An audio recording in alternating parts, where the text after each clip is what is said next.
Hello hi నమస్తే, నేను మీ సురేష్. ఈరోజు మనం వార్తల్లోకి వెళ్ళినట్టయితే, కస్టమర్లను నిండా ముంచిన సాహితీ ఇన్ఫ్రా న్యాయం కోసం బాధితుల ఎదురుచూపు.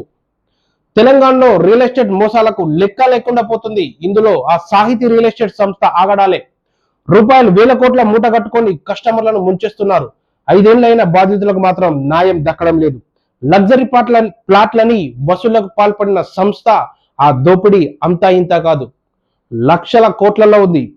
ఈ కేసు పోలీసులు ఈడీ కేసుల్లో ఈ సాహితీ ఇన్ఫ్రా అనేక మలుపులు తిరిగింది. తాజాగా ఈ కేసు నేషనల్ కంపెనీల ట్రిబ్యునల్ కు చేరింది. దాంతో రాష్ట్ర చరిత్రలను అతిపెద్ద చీటింగ్ కేసుగా సాహితీ ఇన్ఫ్రా కేసు నమోదైంది.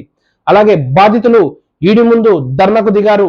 మాకు ఇకనైనా ఈడీ ముందు ధర్నా చేస్తే మాకు న్యాయం జరుగుతుందని బాధితులు అక్కడ ధర్నా, ఇక్కడ చూసుకున్నట్టయితే ధర్నా నిర్వహించారు.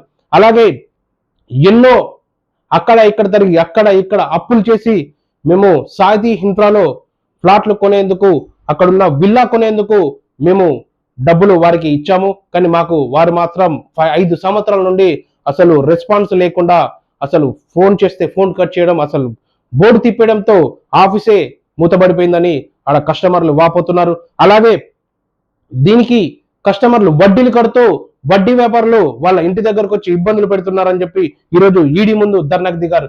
ఇకనైనా వాళ్ళకు న్యాయం జరగాలని మనస్ఫూర్తిగా కోరుకుంటున్నా. Thank you. నేను మీ సురేష్. బాయ్.